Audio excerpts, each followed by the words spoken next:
გამარჯობა ძვირფასო ტელემაყურებლებო და რადიო მსმენელებო. დღეს 2026 წლის 3 მარტია.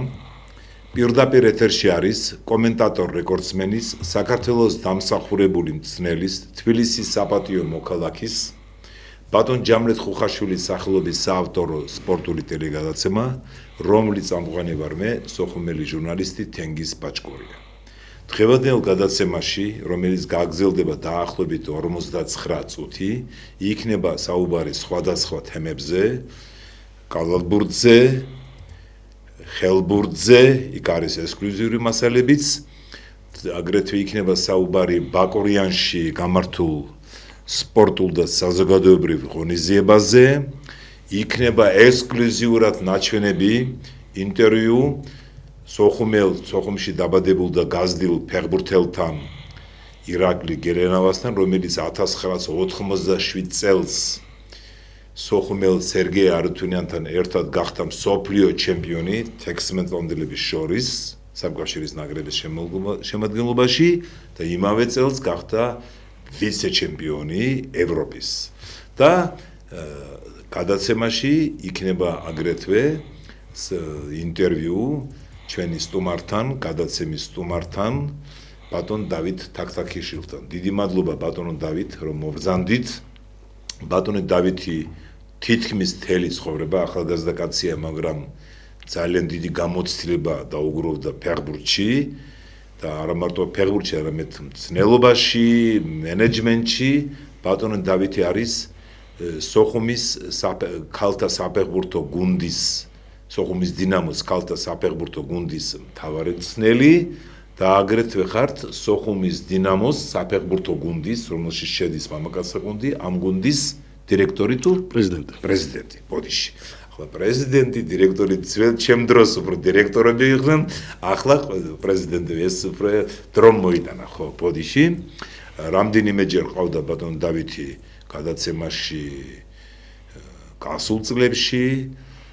წელსაც იყავით ხო მგონი თუ დეკემბერში იყო ეს არ მახსოვს. წინა წელს ვიყავი ამ წელს. კი. და ყოველთვის ექსკლუზიურ საინტერესო ინფორმაციებს გვასწრის, მათ შორის ვიდეო მასალებს და საინტერესო იქნება დღევანდელი მისი მიმოხილვა, რომელიც ეხება საქართველოში და სომხეთში გამართულ საფეხბურთო ტურნირებს სოხუმის დინამოს გუნდის მონაწილეობით. სანამ გადავცემდი სიტყვას ბატონ დავით თაქთაქიშვილს, კიდევ ერთხელ გავიმეორებ, რომ საუბარი იქნება მოკლე ჩართვები და ვიდეო ფოტო მასალები კალათბურთზე, ხელბურთზე, ფეხბურთზე და ასე შემდეგ. დავიწყებ რასაკერველია მილოცვით. მინდა კიდევ ერთხელ მიულოცო ამ ეთერიდან საქართველოს საკალათბურთო ეროვნულ ნაკრებს ის კარგი ლამაზი გამარჯვება დანიის ნაკრებთან მსოფლიო ჩემპიონატის შესარჩევი რაუნდის მატჩი იყო, გაიმართა 2 მარტს, ხედავთ ახლა დარბაზს. დაახლოებით როგორც მე კოსმოსიდან მაცნობის ბატონ დავით 8000-მდე ესწრებოდაო, 8000-მდე. თლანშლაგი არ იყო, მაგრამ ესე საკმარისი იყო, მაგარი კომაგობა იყო, მადლობა გულშემატკივრებს. ჩვენო ნაკრება ზედიზედ მეორეჯერ დაამარცხა დანიის ნაკრები, ეროვნული ნაკრები, გაინაღდა ჯგუფში მესამე ადგილი და მოიპოვა უფლება ითამაშოს შესარჩევი ციკლის საკვალიფიკაციო ეტაპის შემდეგ რაუნდში, რომელიც დაიწყება აგვისტოში. ივლისის დასაწყისში ჩვენი ნაკრები გამართავს შეხვედრას გასლაზე უკრაინასთან იქნება სავარაუდოდ რიგაში და 5 ივლისს ესპანეთთან. თუ უკრაინას მოუგეთ 1 ქულით, ესე ჩაითვლება როგორც იმ შემდეგ რაუნდში ის მოგებები გადადის, თუ მოუგეთ 14 ქულით, მაშინ ეს ცვლის სიტუაციას, იმიტომ რომ აქ თბილისში შარშან მოულოდნელად წავაგეთ 13 ქულით 27 ნოემბერს და მერე 5 ივლისს იქნება შეხვედრა ესპანეთის ნაკრებთან. ესპანეთის ნაკრებთან, რომელსაც ჩვენ რამდენიმე წლის წინ თბილისში მოუგეთ და შარშან ევროპის ჩემპიონატზე გახსოვთ, შევახსენებთ ტელემაყურებლებს, დავამარცხეთ ევროპის ჩემპიონატზე კვიპროსში, ეს იყო დიდი სენსაცია, მარტო ესპანეთს კი არ მოუგეთ, მერე საფრანგეთს მოუგეთ და პირველად საქართველოს საკალათბურთო ეროვნული ნაკრები მოხდა ევროპის საუკეთესო 8 გუნდში. ახლა მინდა ის ფოტოები კიდევ ერთხელ ვთხოვოთ, გუშინდელ მატჩს 2 მარტის მარტს, თუ შეიძლება კიდევ ერთხელ ჩავთვალოთ, გადაცემის პროდიუსერს ვთხოვ, ესტრებოდა გუშინდელ შეხვედრას, იქ მეორე მესამე ფოტო გამოჩნდება, ესტრებოდა საქართველოს ამპუტდია ხედავთ ეს კადრია, საქართველოს ამპუტანტთა ფეხბურთის ეროვნული ნაკრების მცნელთა შტაბის წევრი და ერთ-ერთი მეკარე, ამპუტანტთა საფეხბურთო კლუბ თბილისის მეკარე, ბატონი გიორგი მეგრელიშვილი, დიდი მადლობა მას, ოჯახის წევრებთან ერთად, ბიჭი და გოგო და მეუღლე გუშინ ესწრებოდი, დღეს ვესაუბრე ბატონ გიორგის და დიდი სიამოვნებით ხედავ თავის ბიჭთან ერთად, დიდი სიამოვნება მივიღეთო და ბიჭმა შვილმა, რომელიც მანამდე იყო ფეხბურთში და რაგბიში, უთქვამს მისთვის, მამიკოსთვის, რომ მე კალათბურთზე უნდა შევიყვანოთო. ახლა ეს 9 წლისა მგონი და ალბათ თვითონ გადაწყვეტავს მე ფეხბურთში დარჩება, თუ რაგბიში დარჩება, თუ კალათბურთში, მაგრამ დიდი მადლობა საქართველოს კალათბურთის ფედერაციას, დიდი მადლობა საქართველოს ამპუტანტთა ფეხბურთის ფედერაციას იმისათვის, რომ მოახერხა მათი დასწრება, სხვა ამპუტანტთა ნაკრების სხვა წევრებმა ვერ მოახერხეს და სხვა წევრებმა ვერ მოახერხეს მისვლა სხვა მიზეზების გამო, მაგრამ ამ ოჯახმა ამპუტანტთა ნაკრების ერთ-ერთმა მეკარემ და საფეხბურთო კლუბ თბილისის მეკარემ და საქართველოს ამპუტანტთა ფეხბურთელთა ნაკრების მცნელთა შტაბის წევრმა გიორგი მეგრელიშვილმა დაესწრო ამ შეხვედრას, დიდი მადლობა ამ ემოციებისთვის და მომავალში ალბათ ჩვენი ნაკრები 2 ივლისს გასვლაზე და 5 ივლისს თბილისში შეეცდება გაახაროს ჩვენი გულშემატკივარი, ჩვენი ქვეყანა და გააოცოს ევროპა. ეს რაც შეეხებოდა კალათბურთს. ახლა გადავალ ფეხბურთზე. რამდენიმე კვირის წინ, უფრო ზუსტად თებერვალში, თბილისში რამდენიმე დღით იმყოფებოდა საკმაოდ ტიტულოვანი ქართველი ფეხბურთელი, სოხუმში დაბადებული და გაზრდილი ირაკლი გელენავა, რომელიც 1987 წელს სოხუმელ სერგეი არუთუნიანთან ერთად გახდა მსოფლიო ჩემპიონი 16 ნაკრების შორის, კანადაში გაიმართა ის და ევროპის ვიცე ჩემპიონი, საფრანგეთში გაიმართა ევროპის ჩემპიონატი 16 შორის.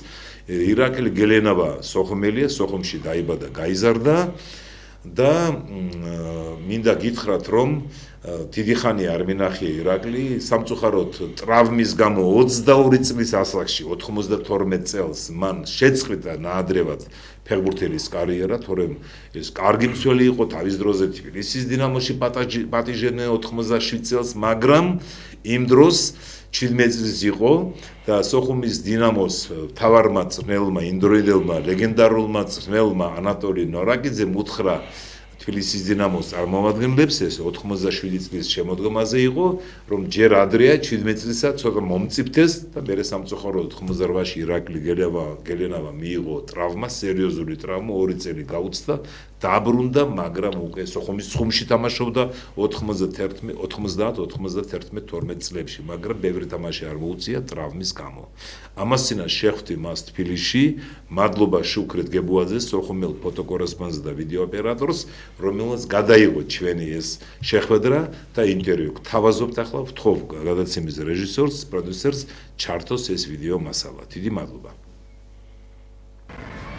გამარჯობა მეგობრებო, გომორძგუა, ხოჩალადეღ ესვანურად. მინდა წარმატგენო სოხუმში დაბადებული და გაზრდილი, წარმატებული ფეხბურთელი და შემდეგ ძნელი ირაკლი გელენავა. გამარჯობა ბატონო ირაკლი. გამარჯობა. უჭორი საქმე. მალეჭკირო. ირაკლი გელენავა 87-89 წლებში სულ ჭაბუკი ფეხბურთელი იყო სოხუმის დინამოში, 90 წელს კი სოხუმის ხუმში. მაგრამ თავარი ის არის, რომ 87 წლის ივნისში საბჭოთა კავშირის ჭაბუკთა ნაკრების შემადგენლობაში, 16 ნაკრების შემადგენლობაში ირაკლი გელენავა მცველი და სოხუმელი თავდასხმელი სერგეი არუთუნიანცი გახდნენ ევროპის ვიცე ჩემპიონები, ფინალში წააგეს იტალიასთან და 87 წლის ივლისში კანადაში გამართულ მსოფლიო ჩემპიონატზე ირაკლი და სერგეი არიტუნიანცი გახდნენ საკავშირის ნაკრების შემოვლაში მსოფლიოს ჩემპიონები 16 კომანდის შორის. იმ ნაკრებში თამაშობდა კიდევ ერთი ჩვენი თანამემამულე იური ოქროშიძე, მეკარე, რომელიც ლენინგრადელი იყო, პეტერბურგელი. იმ დროს იყო ბევრი საუბარი ოქროშიძეს გადმოყვანაზე თბილისის დინამოში, მაგრამ ვერ მოხერხდა ბევრი მიზეზის გამო, მაგრამ მთავარია ჩვენთვის რომ ირაკლი გელენოვა სულ ახალგაზრდა ასაკში გახდა ევროპის ვიცე-ჩემპიონი და მსოფლიოს ჩემპიონი. 92-13 წლების შემდეგ, იმ ომის შემდეგ ირაკლი ცხოვრობს უცხოეთში, მუშაობს ნელად. სანამ გადავცემდი მას სიტყვას, ერთი-ორ სიტყვას ვიტყვი იმაზე, რომ მისი ძმა კახა 92-13 წლებში იყო ბოდიში იცავდა საქართველოს ერთიანობას და მამამისი ბატონი შალვა 93 წლის სექტემბერში სოხუმში როგორც სამოქალაქო პირი მან მიიღო ჭრილობა და რამდენიმე წელიწადში გარდაიცვალა. ახლა მინდა კითხოთ ირაკლი გენაცელი კიდევ ერთხელ მოგესალმებით. თქვენ ბავშვობიდან სულ იყავით ფეხბურთში. როგორც საერთაშორისო სპორტულმა დაზრომა მაცობა ძველ სტადიონზე ორჯონიკიძის ქუჩაზე, ლესელიძე ორჯონიკიძის ქუჩაზე ძველ სტადიონზე ვარჯიში. ვინ იყო თქვენი პირველი მწვრთნელი? პირველი მწვრთნელი იყო გენო ზარია. წარმატებული ფეხბურთელი სოხუმის დინამოს, ქუთაისის ტორპედოს და ერთი წელი დავდიოდი გენო ზარიასთან, მეორე წელს დავდიოდი ტრიანდაფილიდი ანასტასი და მე ჩემი მთავარი მწვრთნელი და ვისაც დიდი ხანი ელჩიდი ხო ალბათ გიორგი პავლოვიჩი ელჩიდი იყო. თბილისის დინამოში საქმე ათამაშები მას, დიახ, სოხუმელი ბერძენი კაცი, დიახ. და როგორ აღმოჩნდით საკავშირის ნაკრებში? ახლა იქ თამაშობდით ჭაბუკთა ტურნირებში. ეშერაში გქონდათ ამხანაგური თამაში და მე და სერგეი კარგად ვითამაშეთ ეს თამაში. სერგეი არიტუნიანი და მწვრთნელი პისკარიოვი იყო. საბჭოთა კავშირის ჭაბუკთა ნაკრები U16-ის პისკარიოვი იყო და დაგვიძახა და ნაკრებში და იმის მერე ორივე მოხდით საკავშირის ჭაბუკთა ნაკრებში U16 ხო? და ეს იყო 97 წელი იანვარი. ივნისში უკვე ევროპის ჩემპიონატი საფრანგეთში გაიმართა, ფინალში ითამაშა ევროპის ჩემპიონატის ფინალი პარკ დე პრენსზე, საკავშირის ნაკრები ჭაბუკთა ნაკრები იტალიასთან. თქვენ მთელი მატჩი ვითამაშე და გახსოვთ ის მატჩი? კი, მახსოვს ის მატჩი, ძალიან ძნელი თამაში იყო და პირველ ტაიმში გავუშვით ბურთი და მე მთელ თამაშზე კონდათ უპირატესობა, მაგრამ ვერ მოახერხა. YouTube-ში სხვათა შორის დაგუგლავთ იტალია საკავშირის ნაკრები ევროპის ჩემპიონატი 97 წლის. იქ არის კადრები, სადაც ამ მატჩის პარკ დე პრენსზე. ერთ თვეში უკვე კანადაში იყო მსოფლიო ჩემპიონატი. დიახ, მე და იქ ითამაშეთ მეოთხედფინალური მატჩი საფრანგეთის ნაკრებთან, როგორც მე ვიცი. მეოთხედფინალში თამაშობდით საფრანგეთთან და რაც მთავარია იმ თამაშში სერგეი არიტუნიანმა ორი გოლი გაიტანა. ჩვენი სოხუმელი ბიჭი გაიტანა ორი გოლი და 3-2 მოვიგე და საფრანგეთს მოუგეთ უძლიერეს გუნდს და გახვედით ფინალში, პოლუფინალში გავედით. და მერე უკვე ფინალში და ჩემპიონები გახდით. დიახ, ხო და აი იმ თამაში საფრანგეთთან და როცა სერგეიმ გაიტანა მეორე გოლი გაიტანა 2-1 გახდა და აი ჩვენ ერთად ვირბოდი და ვყვიროდით სოხუმი, აქეთ მე სერგეი სოხუმი, ჩვენ სოხუმელები ვარ. ასეთი კანადელებს აბლად უკვირდათ რა არის ეს სოხუმი იმ დროს ახლა მით უმეტეს მათთვის ყველაფერი საბჭოთა კავშირი იყო და თქვენ სოხუმს გაიძახით კანადაში მსოფლიო ჩემპიონატზე. დიახ. და ფინალი თქვენ არ გითამაშია, ტრავმა ჰქონდა. არ მითამაშია, ხო, ბევრი ტრავმები მქონდა და არც მითამაშია ფინალში. სერგეი მას ითამაშა ფინალში, მაგრამ პირველ ტაიმში მიიღო ტრავმა და გაცვალეს. მე როგორც მახსოვს, გონი ნიგერიას ეთამაშეთ ფინალში. ჯგუფში და ფინალში. პირველი თამაში ჯგუფში ჰქონდათ ნიგერიასთან და ეგ დავამთავრეთ 1-1. იქ ფინალი მოიგეთ. ხო და ფინალშიც 1-1 დამთავრდა და დამატები დრო არ იყო, პენალტები U16-ში უცებ პირდაპირ ხო ახლა 16 ვანდელების შორის. გასაგებია. ის მედლები გაქვთ შენარჩუნებული გაქვთ, ხო? აბარა. ვისაც მოდის სტუმარი რომ მოდის პირველს მეკითხებიან მაჩვენეო შენი მედალი. ევროპის ვიცე ჩემპიონი და მსოფლიოს ჩემპიონი. ესე იგი კოლექციონერებს შანსი არ აქვს რომ შეიძინონ. არც ერთი თანხა არ ექვემდებარება მედალებს, ხო? ბავშვები ჩემი ვისაც ავარჯიშებ ხო თუ ჩემთან მოდიან უცებ მაჩვენეთ თქვენი მედალი. მათ შორის მე ვიცი ქართველი ბავშვების არიან იქ მოსკოვში ახალგაზრდები და დევნილები რაც არიან ვისაც ხშირად დავდივარ და ფეხბურთში და სულ თუ გავიგე სანდრო, გიორგი ან დავით, всё ეს მოყავთ გუნდში. ეს აუცილებლად იქნება ქართველი ბავშვი. და მე ვიცი რომ თქვენ აპირებთ საქართველოში დაბრუნებას. ვაპირებ, გეგმები გვაქვს ასეთი და მე და ჩემი ოჯახი ვაპირებ დაბრუნებას და ვაპირებთ აქ ძნელად უნდა იმუშაოთ. ასეთი აზრებიც მაქვს და თქვენ ლიცენზია გაქვთ ქართულიც, ხო? საქართველოში მიღებული ლიცენზია მაქვს და უახლოეს პერიოდში ალბათ აპირებს საქართველოში დაბრუნებას. მე ახლა საიდან გავიგე ეს ამბავი რომ ჩამოვიდა ირაკლი, ბევრმა წყაროდან თვითონაც დამიდასტურა, გადმოკეთა საზღვარი და მითხრეს ირაკლი გელენავა ჩვენთვის ერთ-ერთი საყვარელი იყო, მე იმ დროს უკვე დაწყებული მქონდა ჟურნალისტიკა და რასაკრუვილი ძალიან გაგიხვარდა სოხუმში რომ ორი სოხუმელი გახდა მსოფლიოს ჩემპიონი. თქვენ ტრამების გამო ადრე მიატოვეთ ხო თამაში? ხო, 88 წელს სერიოზული ტრამა სამტრედიაში მივიღე, ძალიან ძნელი ტრავმა მივიღე და გვარი არ დავასახელოთ, არ გინდა ეს შემთხვევით მოხდა ხო? ისე ძალიან ისეთი რთული და ძნელი ტრავმა მივიღე, რომ ჩავედით სოხუმში და არა ასეთი ოპერაცია ვერ აკეთე. მედიცინა იმ დროს ასეთი არ იყო, მაგრამ ჩავედი მერე ციტოში მოსკოვში ჩამიყვანეს და იქ ორი თვე გავატარე საუნდტროფში და გამიკეთეს ოპერაცია, მაგრამ მაინც ვერ აღიდგინეთ ხო ის ამბავი? ის ვერ ვიყავი ის ფეხბურთელი რასაც ვიყავი, მე ფსიქოლოგიურად ვიყავი. მე როგორც ვიცი, ამბობენ რომ ის 88-ში რომ გახდით სოფლიო ჩემპიონი, სანამ შვიდში ბოდიში. თქვენ სანამ ტრამვას მიიღებდით არა მარტო თბილისიდან გიყურებდნენ, არამედ კიევის დინამო და მოსკოვის გუნდებიც იყო ასეთი საუბრები, რომ გეპატიჟებოდნენ და თქვენ უარი თქვით, როგორ იყო ეს ამბავი?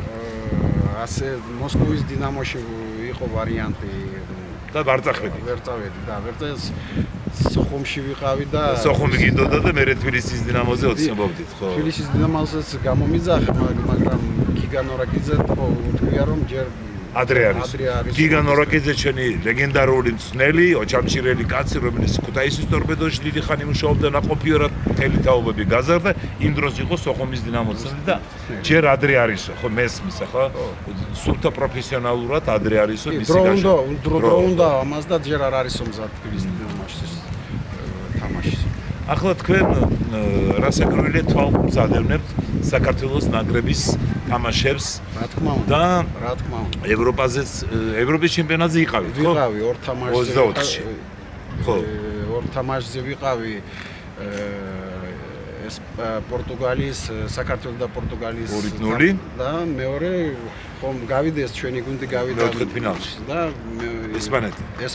ესპანეთთან ანგარიში არ გამოვაცხადოთ იციან, მაგრამ პირველ ტაიმში მაგაც ჩვენ მოგებულები დავჭით რა. კი, ჯგუფიდან გავედით.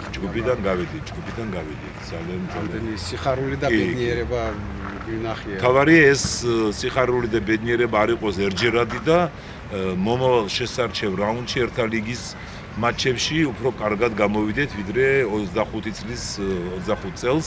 ამის იმედი გვაქვს, ალბათ ცნელთა შტაბი გაანალიზებს იმ შესაბამებს, ფეხბურთელებიც და ერთად გააკეთებენ ისე რომ ამ ჯგუფში სადაც უნგრეთია, ჩრდილოეთ ირლანდია და უკრაინა უფრო უკეთეს შედეგს დავდებთ. დაბალანსებული ჯგუფია და ამიტომ იმედი გვაქვს რომ უკეთესად ვთამაშებთ. არის შანსები არის კი. თქვენ გუნდებთან გაქვთ ურთიერთობა, ხო? იქ ზოხუმის დინამოში, ცხუმში ვინც თამაშობს? კი. აქაც მაქვს კავშირი, სოსო მალანიასთან მაქვს კავშირი. აფხაზეთის ფეხბურთის ფედერაციის პრეზიდენტია, დიახ. მიშა ჯიშკარიანთან მაქვს კავშირი. ძალიან წარმატებული ფეხბურთელი კიევის დინამოში თამაშობდა. გოჩა გოგრიჯიანთან მაქვს კავშირი. სოჩი ცხოვრობს. სოჩაში ცხოვრობს. და მე როგორც ვიცი, არუთუნიანიც ცხოვრობს ადლერში, ხო? ადლერში ცხოვრობს სერგეი და ბევრი ხანი არ მინახია და უნდა ხო, რაღაც ჩაკეტირის არის და ამასინად ნახე ვიდეო, სადაც მან 2 გოლი გაუტანა საფრანგეთს, ხო, იმ მატჩში. და მისი შვილი წერს, მამაჩემი არისო იგი, მე ვნახე ვიდეო, შვილი წერს, ეთქობა თვითონ არ გადის ღია სივრცეში, გასაგებია მესმის ყველას თავისი ხასიათი აქვს, მაგრამ კარგი ფეხბურთელი იყო. დიდი მადლობა ირაკლი გენაცელი, იმედი მაქვს რომ თქვენ საქართველოში დაბრუნდებით და აუცილებლად მოვა ის დრო, როცა საქართველოს მშვიდობიანად გაერთიანდება და ჩვენ დაბრუნდებით სოხუმში და იქ გავაგრძელებთ ცხოვრებას, მუშაობას და ასე შემდეგ. აბა ჯგირორდა. დიდი მადლობა ბატონო თემის. გაიხარეთ. ეს იყო ირაკლი გელენავა, სოხუმელი ფეხბურთელი, რომელიც 87 წელს გახდა მსოფლიო ჩემპიონი ჭაბუკებს შორის, თექსმატონებს შორის, საერთაშორის ნაკრების შემადგენლობაში და 87 წელს გახდა ევროპის ვიცე-ჩემპიონი. იქ როგორი დებულება იყო გეტყვი ხო. თვითონ ირაკლი დაიბადა 70 წლის სექტემბერში, მაგრამ იქ დებულება როცა იწყება ეს ჩემპიონატები, იმ დროს თუ ხარ 16 წლის დრო 87-ში უკვე ხდებოდა 17 წლის, მაგრამ იმ ევროპის ჩემპიონატზე 87-ში და მსოფლიო ჩემპიონატზე შეეძლო თამაშად იმ ფეხბურთელებს, ვინც დაბადებული იყო 70 წლის 1 აგვისტოს შემდეგ. ესე ზოგს უკვირს ახლა 17 წლის გახდაო თითქმის ახლაც ხდება ეს საკითხი რომ უკვე თითქმის 17 წლის არის როგორ თამაშობენ, იმიტომ რომ ის ითვლება დასაწყისში საერთო რაუნდი რომ იწყება გათვლილია იქ და ყველაფერი წესი და რიგით მოხდა ირაკლის და მის ოჯახს, მის მეუღლეს, სოხუმელი ყავს მეუღლე, მის ოჯახს მოკითხვა და როცა გადმოვა საქართველოში ალბათ ფიზიკურადაც გვეწევა, იმიტომ რომ პირდაპირ ეთერია ჩვენი და არ იყო საშუალება მოწვევის იმ დროს ზუსტად 17 თებერვალს, როგორც მე მახსოვს, 17 თებერვალს, ასე მახსოვს, სადაც ჩვენი წინა გადაცემა იყო, 24-ში არ იყო გადაცემა, მე ბაღურიანში ვიყופები სემინარზე, 17 თებერვალს გაფრინდა. და ამიტომ არ იყო საშუალება, როცა ეთერში მოვიწევთ, უფრო დეტალურად ვისაუბრებთ. გავაგრძელებთ ახლა ფეხბურთის თემას. რადგანაც ჩვენი სტუმარი არის ბატონი დავით თაქთაქიშვილი. დიდი მადლობა დათო რომ მომზადეთ, პირდაპირ ვარჯიშიდან მოვიდა. ამჟამად ბატონი დავითი არის სოხუმის დინამოს ქალთა საფეხბურთო გუნდის მთავარი მწვრთნელი და აგრეთვე სოხუმის დინამოს საფეხბურთო კლუბის პრეზიდენტი. დირექტორი არა, პრეზიდენტი.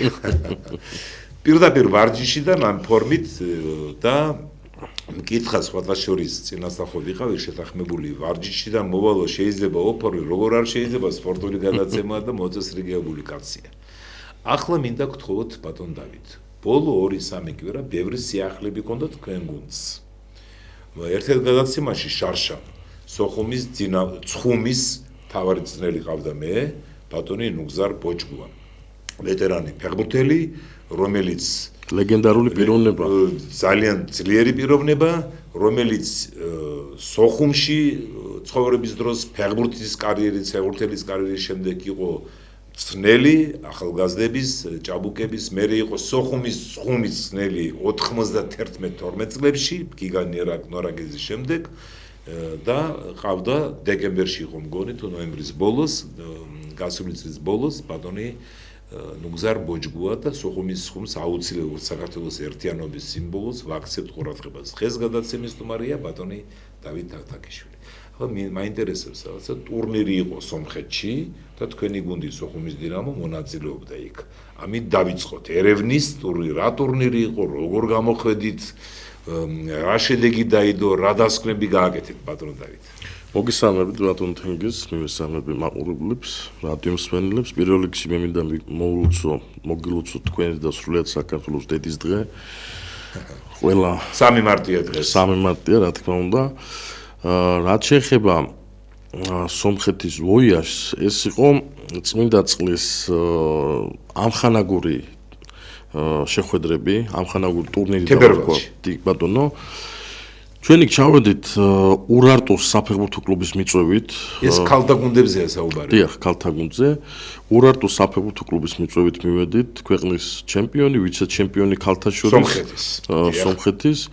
მათ აიღეს საკუთარ თავზე სასტუმრო, კვება, სტადიონით მომსახურება, აბსოლუტურად ყველაფერი, ჩვენ მეგობრული ურთიერთობა გვაქვს ჩვენს. ეს არის იმ მატჩის კადრები. არა, ეს არის პიუნიკი, ქვეყნის ჩემპიონი და ჩემპიონთა ლიგაზე ერთი ეტაპი გადალახა ამ გუნდმა წინა სეზონში, ახლაც ლიგისთვის ემზადება. ეს შეხვედრა სამწუხაროდ დავთმეთ 5-1, მაგრამ ეს ერთი გოლი მე მგონი 5-ს უდრიდა, ეხლა რაც ლიზი კაკულიამ გაიტანა, თავადვე მოიპოვა 11 მეტრიანი და შესანიშნავად შეასრულა.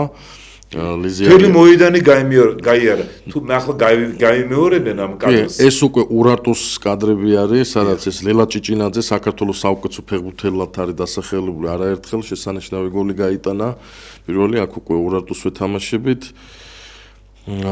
აქ ლიზიმ ჩააწოდა კუთხური და აქ ლიზის გოლი არის ხა ეს ჭიჭინაძე მიცა და ლიზი ძალიან შარშან ლიზიმ რეკორდი დამყარა.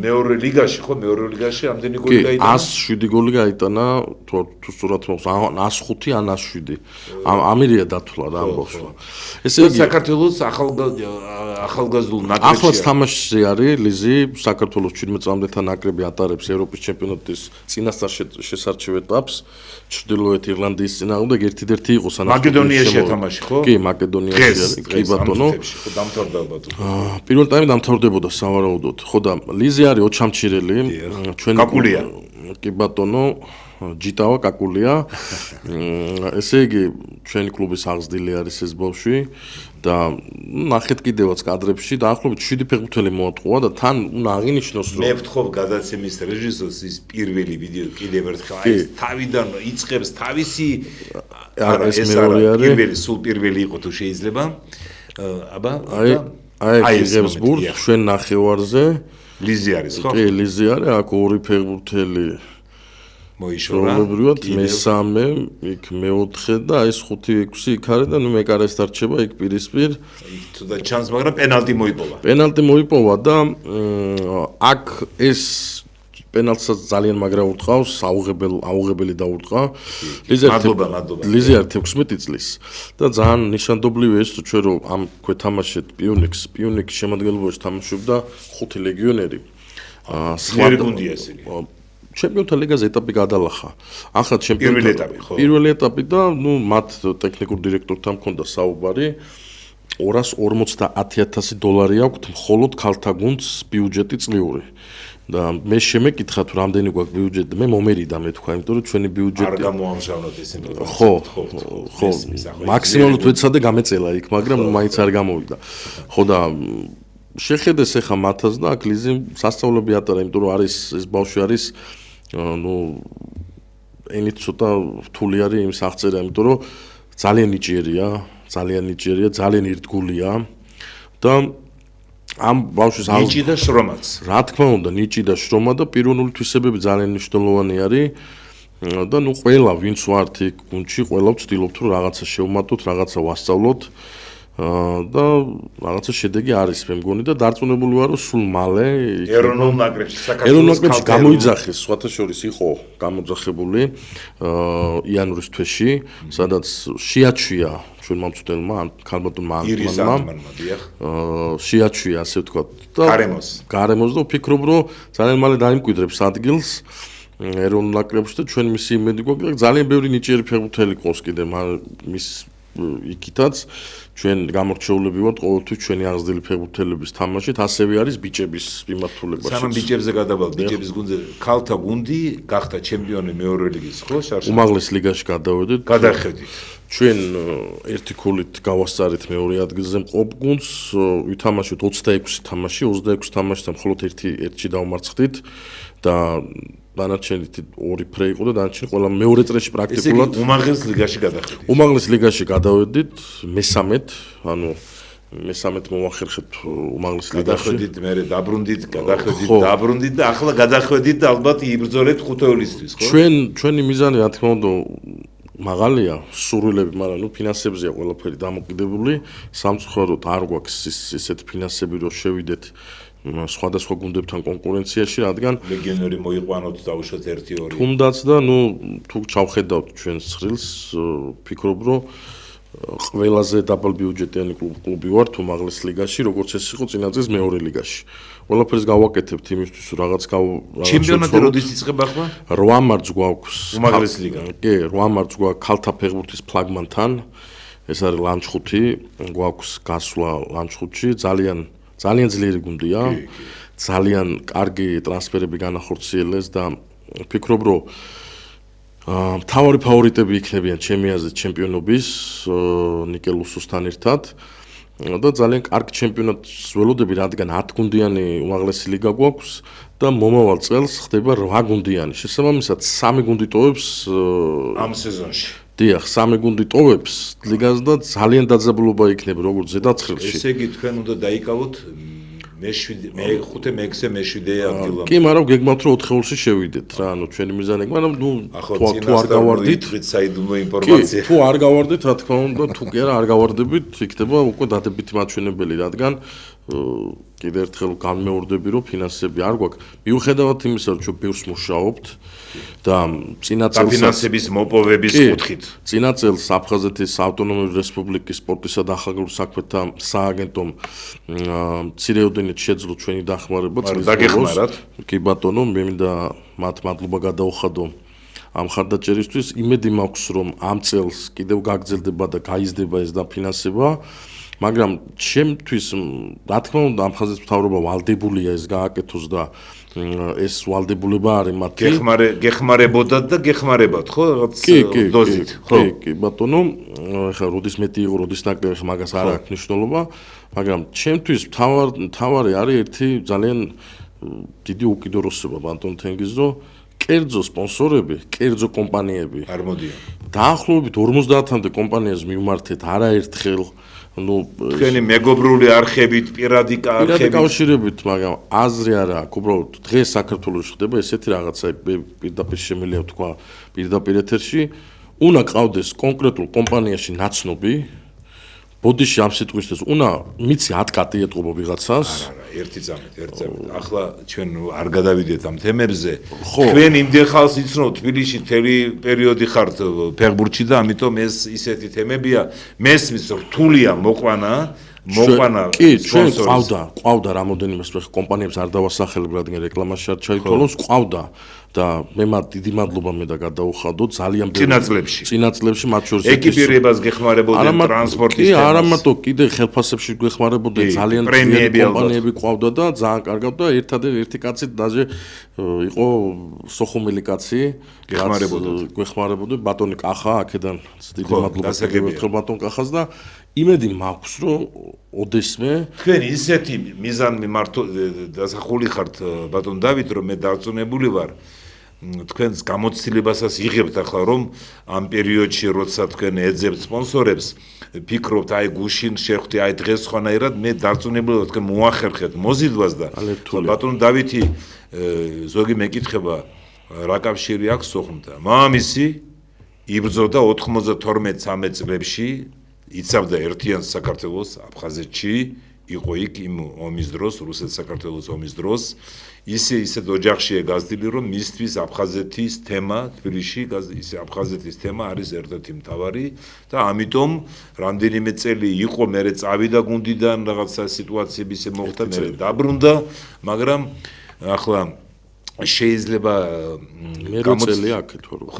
გამოცდილებაც მიიღო ახალგაზრდა კაცია შეიძლება ზოგჯერ მწვავედ აყენებს საკითხებს მწარეთ მაგრამ როცა ეძებს სპონსორებს ეძებს ხარდაჭერას ეძებს ზოგჯერ ხდება ეს მომენტიც მე თავის დროზე მქონდა ამის პირად ცხოვრებაში როცა სხვადასხვა გუნდებს ვეხმარებოდით აფხაზეთიდან ცდილობდით სპონსორების მოძებნას, სახელმწიფო სტრუქტურების დაინტერესებას და რაც თავარია, თქვენ შედეგი დადეთ, რომ მესამეჯერ დაბრუნდა ქალთა გუნდი და გინდათ ხუთეულში შეხვიდეთ და მომავალში ალბათ თუ კარგი დაფინანსებას მოიპოვეთ, რომ კარგი ხელფასი, კარგი პრემია, კარგი ფეხბურთელი მოიყვანოთ, ევროპაზეც გახვიდეთ. დინამო სოხუმი, ჯორჯია. ხო, ეგ არის ჩვენი მიზანი, მაგრამ სამწუხაროდ სულ ესე გამომდის ახლა რამდენი გადაცემაში ვარ, სულ ყოველთვის წუწუნები რომ თანხა არ არის, მაგრამ ახლა მესმის, მაგრამ უსმენენ ამას, უყურებენ, გამოჩნდება აუცილებლად მამაკაცების გუნდებზე თქვით, ხო, ჩვენ? კი ბატონო. და ის ამომავალი ამოსულა ვარსკვლავი ლის გაგული, რომელიც U17-ში არის და ეროვნულ ნაკრებშიც იყო გამოძახებული. იქაც დიდი ვარსკვლავი ანანო ციქარიძე, რომელიც ისის მგონი ერთი ტოლები არიან, ძალიან დიდი ახალგაზრდა ის სხვა გუნდშია, მაგრამ თქვენ გუნდში არ არის, მაგრამ ჩვენ იმედით უყურებთ ეროვნულ ნაკრებსაც. ახლა მამაკაცების გუნდებზე თუ შეიძლება. მამაკაცების მიმართულება არის ერთ-ერთი ყველაზე პრიორიტეტული, რადგან ახლა ფეხბურთი ჩვენ ვიცით პირველ რიგში მამაკაცებისგან. კი. სოხუმის დინამო არა მარტო მამაკაცების, ამაში არ დაგეთახმებით ბატონ დავით, რომ ქალთა ფეხბურთს საქართველოში ერთი წამით ბოდიში თქვენთან ვისარგებლებ სიტუაციით, აქ ძალიან დიდი ისტორია. ეს ახალგაზრდა ფეხბურთელებს ვეუბნები 1980-იანი წლებიდან, როცა ავრორი ტალახაძე და ნუკრით ჩიგოგიძე შექმნეს პირველი ქალთა საფეხბურთო გუნდი, როგორც მე ვიცი, სამედიცინო უნივერსიტეტი, სამედიცინო სასწავლებელი იყო. მერე უკვე 86-7 წლებში იყო თბილისის ეს გუნდი და ივერია, რომელიც გახდა თბილისის ქალთა საფეხბურთო ივერია, გახდა საბჭოთა კავშირის პირველი ჩემპიონატის გამარჯვებული მოსკოვის ოლქში იყო, კაშირაში. იქ ძალიან არ ჩამოვთვლი გვარებს, ძალიან სერიოზული დონის ფეხბურთელები ყავდა ქალებში. საკავშირის ნაკრებშიც იყვნენ. მერე ის შეიქმნა საქართველოს ნაკრები, საერთაშორისო ტურნირები 90-იან წლებში შესარჩევ რაუნდებში. მერე იყო პაუზა და ბოლო 12-13 წელი 2015-დან. ხო, უფრო მეტიც, მაგრამ 15-16 როცა რეგულარული ჩემპიონატი, ნაკრები და ვახსენოთ ქალბატონი ნინო სორდია ქალთა ფეხბურთის ფედერაცია. ნინო სორდიამ შეინახა. აქამდე მოიყვანა ნინო სორდია, რო არ ყოფილიყო ქალთა ფეხბურთში. ხო და ბოლო 10-12 წელი გვაქვს ძალიან აღორძინების გზაზე არიან. კი, ნამდვილად. ამიტომ არ დაგითახმებით, რომ ფეხბურთი მარტო მამაკაცების არის. მე ვიცოდი ეს ყველაფერი, მქონდა ინფორმაცია, ავაზას ყავდა ასევე ძალიან ძლიერი გუნდი. ბევრი გუნდი იყო. მიშა ჯარმელაშვილი იყო ცხონებული. თბილისში, ფოთში, ქუთაისში, რამაზ მაღლაფერის ქუთაისის და ბევრად დილაში. ესე იგი მამაკაცების გუნდებზე. მე თავიდან დაიწყეს მამაკაცება თამაში ასე. ეს კი ისტორიულად ასე იყო, კი. ამაში გეთახმებით. ძალიან პრიორიტეტულია ჩვენ ყავს ჩვენი აღზრდილი ფეხბურთი. ბოდიში საუბარია მამაკაცებმა დაიწყეს ფეხბურთი იგულისხმება სოფლიოში. რა თქმა უნდა. ხო. ჩვენ ყავს ჩვენი აღზრდილი ფეხბურთელები. სოხუმის დინამოსი. სოხუმის დინამოსი, ჩვენი ეს არის კადრები რაც გადის, ვიტყვი, ეს არის მამუკა ბიძინაშვილი, რომელმაც სოხუმის დინამო 2013 წელს აღადგინა და ქართულ საფეხბურთო სივრცეში დააბრუნა. წელს მისი სახელობის ტურნირი. მისი სახელობის ტურნირი ჩავატარეთ, რადგან მე-3 წელი გავიდა მისი გარდაცვალებით, ტრაგიკული გარდაცვალებიდან და გვინდოდა რომ მისი სახელი უკვე გვეყო. ძალიან კარგი ტურნირი გამოვიდა, მინდა გითხრათ, 2012 წელს დაბადებულ ფეხბურთელებში გაიმართა ეს ტურნირი და მონაწილეობა მიიღო 8 გუნდმა. ამ დაჯილდოების ცერემონიალს დაესწრო აფხაზეთის სპორტის და ახალგაზრდულ საქმეთა სააგენტოს სპორტის მიმართულების ხელმძღვანელი ბატონი გიორგი ბერიანიძე, ქალაქ თბილისის საკრებულოს წევრი ბატონი ნოდარ ბოკერია, ჩვენ მამუკა ბიძინაშვილის ოჯახი ასევე, მისი მეუღლე და ძალიან კარგი ტურნირი ჩავატარეთ და მინდა გითხრათ, რომ ძალიან ბევრი კარგი ფეხბურთელი გამოჩნდა ბატონ თენგის, ჩემპიონი გახდა, გაგიკვირდება და ჩემპიონის საფეხბურთო კლუბი, ჩვენი კლუბი გავიდა მე-3 ადგილზე. და ეს პირველი წელი იყო რაც ჩავატარეთ და მომავალ წელს უკვე ვფიქრობთ საერთაშორისო ტურნირი ჩავატაროთ, მოვიწვიოთ. სხვათა შორის მქონდა მე საუბარი. სომხეთი, აზერბაიჯანი პირველ რიგში. მქონდა მაგათა საუბარი და ასე ვთქვათ, სიტყვიერი თანხმობა მიღებული მაქვს, ასევე სტამბოლის აკადემიიდან, თურქეთიდან, ასევე ბულგარეთშიც გვაქვს ჩვენ. კი, ნამყოფი ხართ ვიცი გუნდებთან ერთად. და გვაქვს და ძალიან კარგ რაღაცებს გეგმავთ. ამასთან დაკავშირებით და გვინდა რომ ყოველთვის მომავალ თაობას ჩვენს აღსაზრდელებს ახსოვდეთ მამუკა ბიძინაშვილის სახელი, რადგან რომ არა ის სოხუმის დინამო ახლაც იქნებოდა მიძინებული. არ იქნებოდა ქართულ სივრცეში, აი. ქართულ სივრცეში თორე სეპარატისტების ყავთ იქ თავიანთი ის ცალკე ისტორია არა, შეგიძლიათ დაგუგლოთ, ძალიან რთული ისტორია იყო 90 წელს გაიყო ის გუნდი და ეს ყველაფერი ვიცი, მაგრამ ჩვენ არა, თქვენზე არ ვამბობ, მაყურებელზე ვამბობ. კი, ჩვენ ეს ყველაფერი ქალბატონი მანანა არის, ბატონი მამუკას მეუღლე. და გვინდა რომ ყოველთვის საერთაშორისო ტურნირი. საერთაშორისო იყოს. ეს რომელ ასაკობრივი ჯგუფებში იყო ეს? ეს იყო 2012 წელს დაბადებულ ფეხბურთელთა შორის. 14 წლამდელების ფაქტი. დაახლოებით. კი შეიძლება ასაკ უფრო დაიკლოს, კი, უფრო დაიკლოს და ნახოთ. და გვინდა რომ აი ჩვენ აკადემია რაც ყავს, ბავშვთა სკოლა ყავს, ჩვენ აკადემია ცოტა ხმამაღალი ნათქვამია. გვინდა რომ ძალიან ბევრი ფეხბურთელი აღზარდოს. თორნიკე ბურდული არის აკადემიის დირექტორი და ვაშთა გუნდის მთავარი მწვრთნელი, რომელმაც ეს ბიჭები დღეს ძირითად გუნდში ვინც ყავს, მან აღზარდა ბატონ თენგიზ და წინა წელს დადო ძალიან დიდი შედეგი. რეგიონალურ ლიგაში გავიდნენ მესამე ადგილზე და მოვიპოვეთ საქართველოს თასზე თამაშის უფლებაც და ამ წელს უფრო დიდი გეგმები გვაქვს ამ ფეხბურთელებით. რომ იქნებოდა მოვახერხოთ მეოთხე ლიგისთვის ბრძოლა. ძალიან გაგვიჭირდება, რადგან დიდი კონკურენცია არის. კონკურენცია დიდია, თან ფინანსებიც რა თქმა უნდა თავისთავად, იმიტომ რომ ჩვენი კონკურენტები არიან გუნდები, რომლებსაც აქვს თვითონ მოგებულ თამაშზე პრემია, ყველას აქვს ხელფასი, ყველას აქვს ეკიპირება, ყველას აქვს კარგი ბურთი, ყველას აქვს თავის სტადიონი. ჩვენ კიდე სამწუხაროდ არაფერი გვაქვს, მაგრამ ჩვენ გვაქვს ერთი, მხოლოდ ეს არის ჟინი.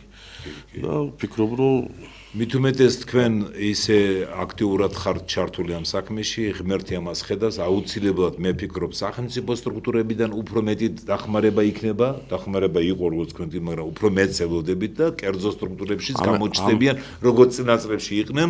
ძალიან რთული თემაა, ვიცი ეს ძალიან რთული თემაა, მაგრამ ამ ეტაპზე მხოლოდ და მხოლოდ ღმერთის იმედზე ვართ.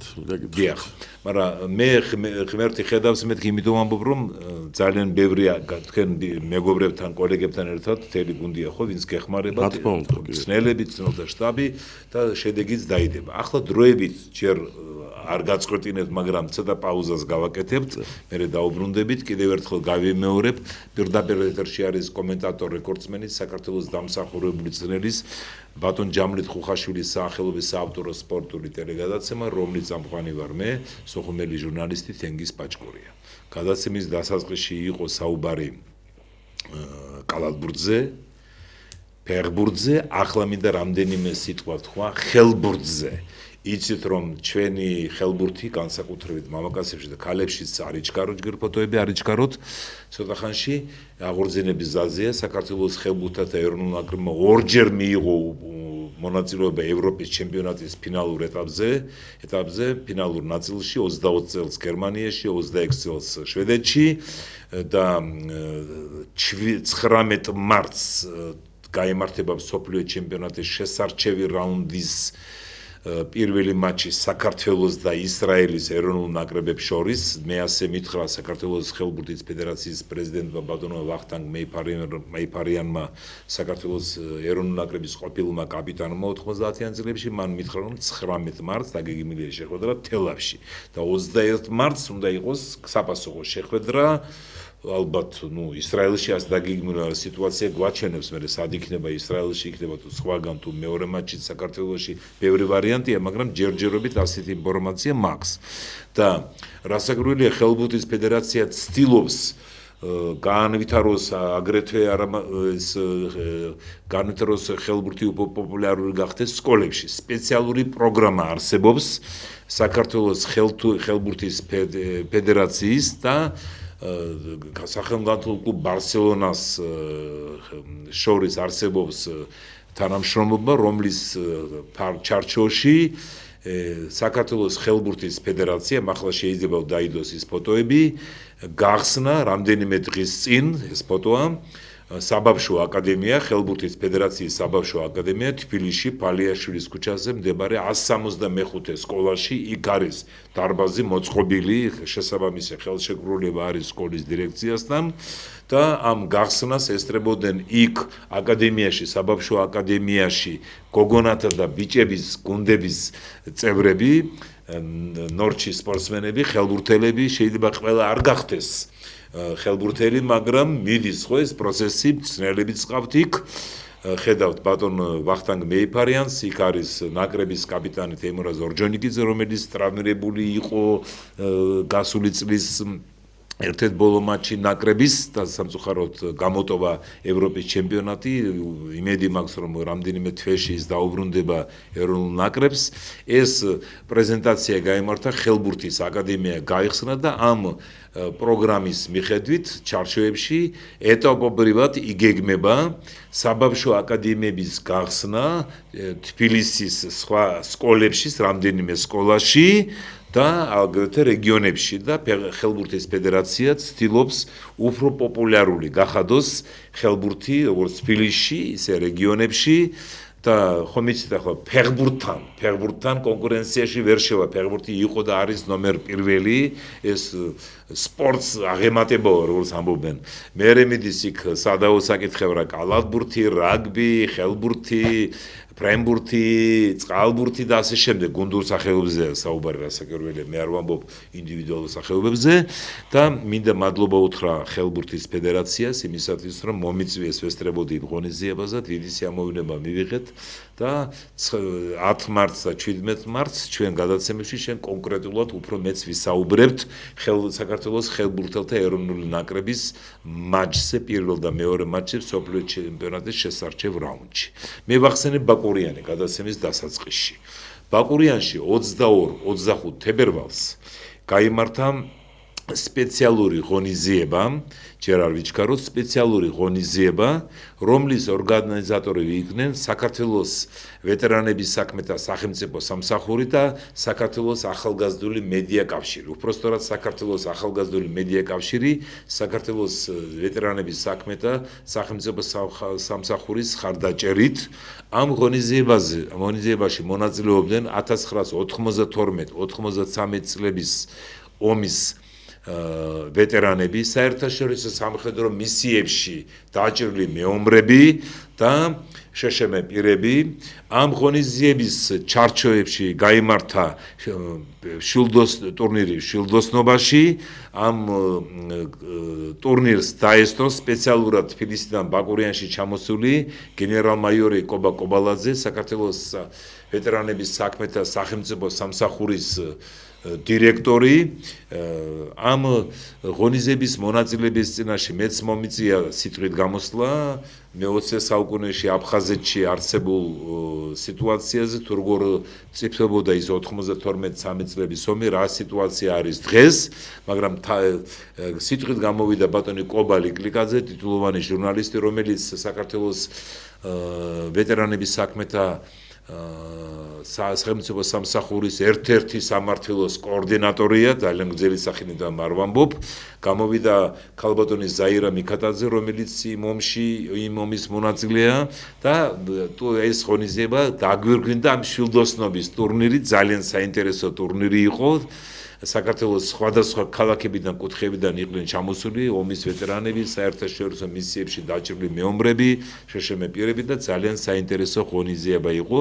მადლობა მინდა უთხრა საქართველოს ვეტერანების საქმეთა სახელმწიფო სამსახურს და საქართველოს ახალგაზრდულ მედია კავშირს, რომლის დირექტორია ქალბატონი ხატია გავაშელი, ძალიან აქტიური და ენერგიული ქალბატონი, რომელიც დიდი ხანი აწყობს ასეთ და სხვადასხვა ხასიათის ღონისძიებებს ომის ვეტერანებისთვის, შეშემე პირებისთვის, სხვადასხვა ხასიათის ღონისძიებებს, მათ ეხმარება არა მარტო საქართველოს სახელმწიფო ვეტერანების საქმეთა სამსახური, არამედ სხვადასხვა ქალაქების და რეგიონების მუნიციპალიტეტები. ახლა ჩამოთვლას შორს აგიყვანს.